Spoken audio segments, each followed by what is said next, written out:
Good day, Coldwell Banker Distinctive Properties family. It's Karen Bouvet coming to you this week on some tips about short term rentals and how they affect an HOA. We had quite an interesting meeting in our office meeting yesterday, Wednesday, in Steamboat, with a lot of discussion about short term rentals and how they affect the condominiums and the houses in the town. These would be Airbnb, VRBO, HomeAway, anytime, any short term rental that could be nightly to 30 days to 6 months. Short term rentals continue to be an issue in common interest communities and has led to associations of these condos and homes getting creative in ways to restrict and regulate them. You need to get wise and learn what it means to operate a short term rental in an HOA. Those considering short term rentals in their HOA should follow these steps.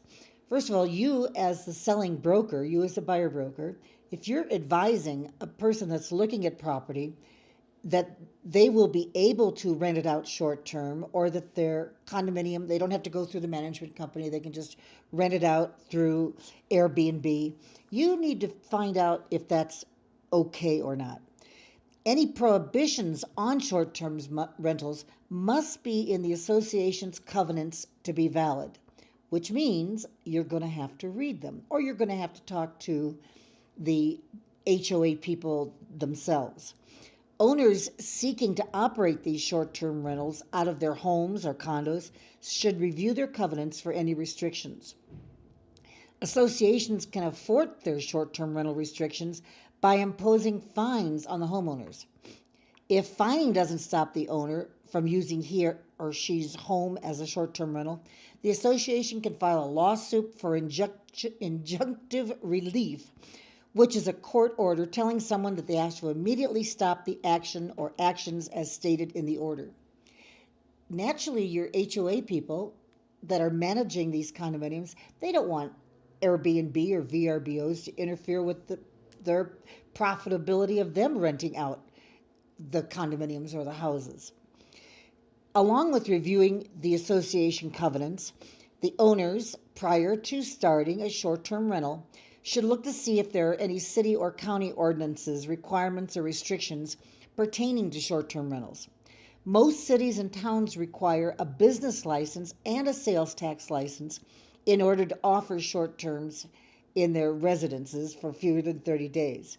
The town of Avon, for instance, requires property owners obtain a business license and a sales tax license if they're going to rent out properties for fewer than a 30-day period. Furthermore, to advertise the rental property in Avon, owners must include the Avon business license number in the advertisement. Another example is that the city and county of Denver, which requires hosts to obtain a business license, a lodger's tax ID, and have their license on all advertisements in order to offer short term rentals. Prior to obtaining a short term rental in their HOA, owners should also consider what kind of insurance do I have to have? What kind of a license and taxes will have to be filed? And whether the property adheres to zoning code requirements, including having operable smoke detectors, carbon monoxide detectors, and fire extinguishers. The market for short term rentals in Colorado is increasing exponentially, signifying that short term rentals aren't going to go away anytime soon. Associations should be prepared to address them in ways that work best for their community. Boards should consider having open discussions with the association members regarding their questions, concerns, and needs when it comes to short term rentals. What I'm suggesting here is for all of my agents in the Colorado area.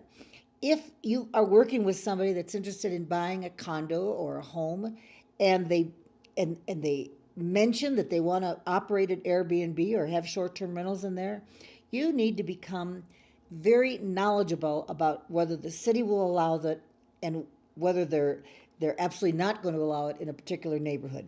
This has to do with Grand Junction, Montrose, Vale, Telluride, Steamboat, and Craig. I know that if you pull up Airbnb, you'll find out rentals in all of those towns are available. That's all I've got for now. Just be knowledgeable about short term rentals, and I will talk to you next week. Thanks very much.